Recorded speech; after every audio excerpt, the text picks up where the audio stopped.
டேய் சரவணா, எங்க இருக்க நீ அப்படின்னு கோமதி கேட்கும் பொழுதே, ஏமா என்னாச்சு, எதுவும் பிரச்சனையா, குரலே ஒரு மாதிரி இருக்கு அப்படின்னு வந்து சரவணன் கேட்கும் பொழுதே வந்து, எங்கடா இருக்க அப்படின்னா, ஒரு டெலிவரி கொடுக்க போயிட்டு இருக்கம்மா அப்படின்னா, அதெல்லாம் அப்புறம் கொடுத்துக்கலாம், நேராக கிளம்பி நான் சொல்றேன்ல அந்த ராணி கிளினிக் இருக்குல்ல, அந்த கிளினிக் மட்டும் கொஞ்சம் உடனே கிளம்பி வா அப்படின்னு சொல்ல, எந்த கிளினிக்குமா, எதுக்குமா அங்கே வரணும், என்னமாச்சு, எதுவும் பிரச்சனையா அப்படின்னு கேட்க, அதெல்லாம் இல்லை நான் சொல்றேன், நீ கிளம்பி அங்கே வா அப்படின்னு சொல்லும் பொழுதே வந்து இவர் பதட்டமாயிடுறாருமா, இதை போயிட்டு இருக்கம்மா, ஒரு 5 நிமிஷத்தை முடிச்சுட்டு வந்துடுவேன், ஆனால் கிளினிக் எதுக்குமா, யாருக்கு என்னாச்சு அப்படின்னு கேட்கும் பொழுது, நான் சொல்றேன் இங்க வா அப்படின்னு வந்து இப்போ கோமதி சொல்றதோட இப்போ வந்து குழம்பி நிற்கிறாரு சரவணன்.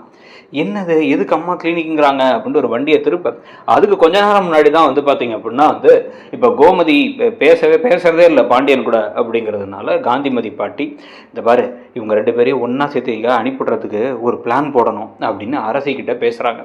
பேசிட்டு அவங்க என்ன பண்ணுறாங்க அப்படின்னா வந்து பாண்டியனை கூப்பிட்டு, எப்பா தம்பி அப்படின்னு சொல்லுங்க அத்தை அப்படிங்கும் போது, இல்லை ஒரு சின்ன விஷயம், இப்போ கோமதிக்கு நேற்று காலையிலேருந்தே வந்து ஏதோ இடுப்பு ரொம்ப வலிக்குது அப்படிங்கிறா, இடுப்பு வலிக்குது கால் வலிக்குது அப்படின்னு சொல்லிக்கிட்டே இருக்கா, எனக்கு கொஞ்சம் பயமாக இருக்குது. இந்த மாதிரி தான் வந்து எனக்குமே வந்து ஒரு நான் கரெக்டாக இவ வயசு இருக்கும் போது ஒரு 40 வயசு போலலாம் உடம்பு ரொம்ப வலிக்க ஆரம்பிச்சிச்சு. அப்புறம் கடைசியில் போய் பார்த்தா ஏதோ முதுகெலும்பில் சின்ன பிரச்சனைன்னு சொல்லி அப்புறம் ஒரு கிட்டத்தட்ட ஒரு 6 மாதம் படுக்க வச்சுட்டாங்க. அந்த மாதிரி ஏதாவது ஆகிறதுக்கு முன்னாடியே வந்து அவளை சரி பண்ணணும்னு தோணுது. நீங்கள் 2 பேரும் பேசுறது இல்லைன்னு எனக்கு தெரியும், கொஞ்சம் போய் அவள் கூட மட்டும் கொண்டு போய் விட்டு வரியா, விட்டு அந்த ஹாஸ்பிட்டல் வரைக்கும் கூப்பிட்டு போறியாப்பா, இல்லை நான் கதிரை கூப்பிடவா அப்படின்னு கேட்குறேன். இல்லை இல்லை நான் பார்த்துக்கிறேன் அப்படின்னு வந்து சொல்லிட்டு இவர் நேராக வரார். வந்து நின்று இப்போ ஹாஸ்பிட்டல் போகணுமாமே, அத்தை சொன்னாங்க வா போகலாம் அப்படின்னு கூப்பிட, யார்கிட்ட பேசுகிறீங்க நீங்கள் அப்படிங்கிறாங்க கோமதி. உடனே உங்ககிட்ட தான் அப்படின்னு சொன்ன உடனே சரி ஓகே அப்படின்ட்டு அவங்க சிரிச்சுக்கிட்டே, சரி ஓகே மனசுக்குள்ளே இருந்தோ நம்ம கூட்டு போகிறதா அம்மா பிளான் பண்ணியிருக்காங்க, சரி போய் மாத்திரையை கொடுத்தா வாங்கி வச்சு அப்புறம் போடாமல் விட்டுக்கலாம் அப்படின்னு கிளம்புறாங்க.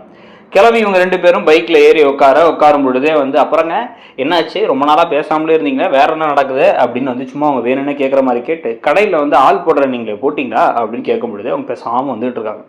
இதே சமயத்தில் டக்குன்னு வந்து பார்த்தா வந்து இப்போ மீனாவுக்கு தங்கமயில்கிட்டருந்து ஒரு கால் வருது.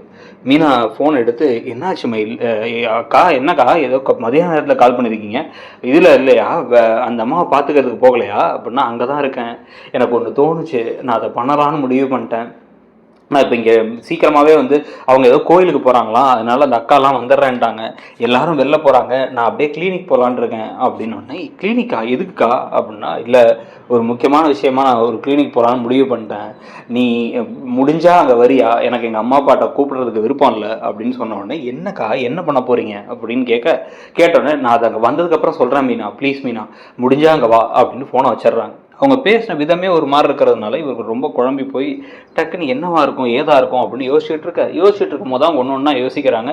என்ன அப்படின்னா ஒவ்வொரு ஷார்ட்டாக வருது. முதல்ல வந்து இப்போ நான் தனியாக பார்த்துக்கிறேன் அப்படின்னு தங்கமயில் சொன்னது, அடுத்த நாள் வந்து தங்கமயில் அஞ்சலியும் சரவணனையும் சேர்த்து பார்த்து புலம்புனது, அதுக்கப்புறம் திருப்பி கால் பண்ணி அவருக்கு அந்த பொண்ணை பிடிச்சிருக்க போல மீனா, அவருக்கு அவ்வளோதான், அவரோட மனசு மாறிடுச்சு, இதுக்கப்புறம் நான் குழந்தை வயிற்றில் இருக்குன்னு சொன்னால் கூட அவர் ஏற்றுக்க போகிறதில்ல, அந்த குழந்தை அப்போ வந்து கடைசியில் அப்பா இல்லாத குழந்தையா வளர்றது ரொம்ப கஷ்டம், நான் எங்கள் அப்பா அம்மா 2 பேர் இருந்தே என் நிலமை எப்படி இருக்குது, அப்பாவும் இல்லாமல் அம்மாவுக்கும் ஒன்றும் படிப்பறிவு இல்லாமல் இது எப்படி இருக்க போகுதுன்னு தெரியல எனக்கு, அதான் ஒரு விஷயத்தை யோசிச்சுட்டு இருக்கேன் அப்படின்னு சொன்னாங்களே, அப்போ அதே விஷயத்தை பற்றி தான் போகிறாங்களா, அப்போ கருவை கலைக்க போகிறாங்களா அப்படிங்கிறத இப்போ மீனா யோசிச்சு டக்குன்னு வந்து ஐயோ அப்படின்னு வேக வேகமாக கிளம்புறாங்க. கிளம்ப இப்போ வந்து கோமதியும் பாண்டியனும் போகிற வழியிலே வந்து கோமதி, ஏங்க ஒரே நிமிஷம் தான், இங்கே கோயிலுக்கு மட்டும் போயிட்டு போயிடலாங்க அப்படிங்க. ஒன்று கோயிலுக்கா, ஹாஸ்பிட்டல் தானே போகணுண்ணே, எனக்கு கடையில் வேறு வேலை இருக்குது, கடையில் ஏற்கனவே ஆள் இல்லை, நான் சரவணன் வேறு தனியாக இருப்பான் அப்படின்னு வந்து சொன்ன உடனே, அதெல்லாம் நான் ஃபோன் பண்ணி கதிர்கிட்ட சொல்லிட்டேங்க, கதிர் கொஞ்சம் நேரம் வந்து கடையை பார்த்துக்கிறேன்ட்டான், நான் கோயிலுக்கு மட்டும் போயிட்டு போயிடலாம், ஏன்னா வந்து ஏற்கனவே வந்து இன்னைக்கு இந்த வாரம் ஃபுல்லாக போவே இல்லை அப்படின்னும் போதே வந்து இதுக்கு தான் நான் வந்து கூடலாம் வெளியே வரதில்லை, அப்போ மூஞ்சை தூக்கிட்டே வராரு. உள்ளார போனோடனே வந்து என்ன ஜோடியாக வந்திருக்கீங்க அப்படின்னு எல்லாரும் கேட்டுட்டு இருக்கும் பொழுதே நேராக உள்ளார போகிறாங்க. உள்ளார போய் சாமி கும்பிடும் பொழுதே சிரிச்சுக்கிட்டே இருக்காங்க கோமதி, பரவாயில்ல நம்ம இவர் கூட திருப்பி கோயிலுக்குலாம் வரோம், வேற கொஞ்சம் கொஞ்சமாக சரியாயிடுவார் அப்படின்னு அவங்க யோசிச்சுட்டு இருக்காங்க. இதுக்கடையில் அங்கே வந்து பார்த்தீங்க அப்படின்னா தங்கமயில் நேராக உள்ளார போயிடுறாங்க. உள்ளார போகும்போது கரெக்டாக அந்த வெயிட்டிங் ரூமில் உட்காந்து டோக்கனுக்காக வெயிட் பண்ணிட்டு இருக்காங்க, கூப்பிடுவாங்கன்ட்டு. அப்போ மீனாவும் வந்துடுறாங்க. வந்து என்னக்கா ஆச்சு, என்னக்கா பிரச்சனை அப்படின்னு வந்து கேட்கும் பொழுதே வந்து இல்லை மீனா, என்னால் இதுக்கு மேலே முடியாது. நான் தைரியமாக இருக்க தான் பார்த்தேன், ஆனால் என்னால் தைரியமாக இருக்க முடியல. இந்த கரு வேணான்னு முடிவு பண்ணிட்டேன் நான். இந்த கருவை கலைச்சிடலாம். அவர் எப்போ வந்து இது எனக்கு பிறந்த குழந்தை இல்லை, யாரோட குழந்தைன்னு கேட்டாரோ அப்போவே வந்து என் மனசில் இருக்கிற எல்லா இதுவுமே போயிடுச்சு. இதில் அவரை இன்னொரு பொண்ணோட பார்த்தது, அவர் பழகின விதம், அவர் சிரித்த விதம் எல்லாத்தையும் பார்த்தும் போதே எனக்கு தெரிஞ்சிருச்சு இது சரியாக அவர் வராதுன்ட்டு. நான் கருவை கலைச்சிட்டு நான் தனியாக என் வாழ்க்கையை உருவாக்கிக்கிறதுக்கு என்ன பண்ண முடியுமோ பார்த்துக்கிறேன்.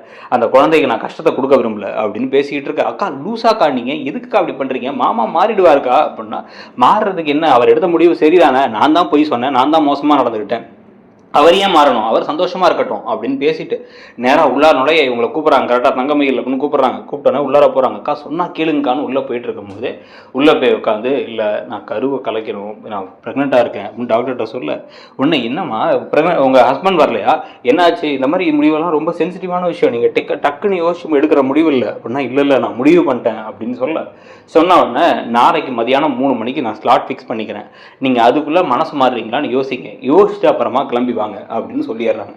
சொன்ன உடனே அவங்க எந்திரிக்க, சரி மேடம் அப்படின்னு எந்திரிச்சு வெளியே வரலான்னு பார்த்தா கரெக்டாக அடுத்த நம்பரை கூப்பிட்றாங்க. இவங்க வெளில வராங்க. உள்ளார அடுத்த நம்பர் யார் போகிறா அப்படின்னு வந்து பார்த்தா கோமதியும் பாண்டியனும் போகிறாங்க. ஒருத்தர் முகத்தை பார்த்த உடனே அப்படியே ஷாக் ஆகிட்டாங்க. ஷாக் ஆகிட்டு உடனே வந்து இப்படி முறைச்சி இப்படி தங்கமயில முறைக்கிறாங்க கோமதி. அடுத்து பின்னாடி மீனா வரதை பார்த்து அதிர்ச்சி ஆகிட்டாங்க.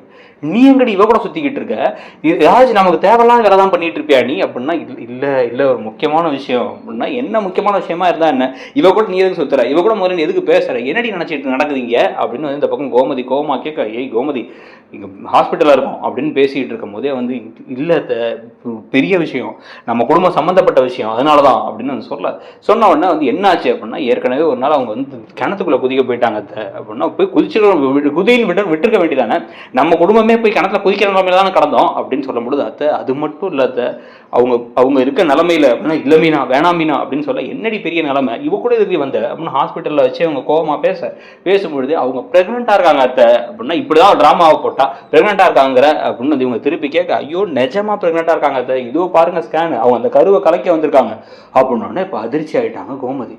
என்னடி சொல்கிற அப்படின்னா, ஆமாம் நம்ம குடும்ப வாரிசு உங்கள் வயிற்றில் வளருது, ஆனால் வந்து மாமா அதை ஏற்றுக்க மாட்டாருங்கிறதுனால சரவண மாமா கோவமாக வேற பேசிட்டாரு. அது மட்டும் இல்லாமல் வந்து இது யார் குழந்தைன்னு கேட்டார், அதனால தான் அப்படின்னா, இப்போ மாற்றி ஒருத்தர் முகத்தை ஒருத்தர் பார்த்துக்கிறாங்க. டக்குன்னு வந்து இப்போ இவங்களுக்கு நிஜமாக ப்ரெக்னெண்ட்டாக இருக்காளா, சரவண குழந்தை வயிற்றில் வளருதா அப்படின்னு கேட்டு டக்குன்னு கட்டி பிடிச்சிட்டு எனக்கே இப்போ என்ன பண்ணுறது ஒன்றும் புரியலையே, இது சரவணனுக்கு தெரியுமா அப்படின்னா, சொன்னாதான் அவர் கோவப்பட்டார்னு சொன்னேன் அப்படிங்கும் பொழுதே டக்குன்னு சரவணனுக்கு கால் பண்ணுறாங்க.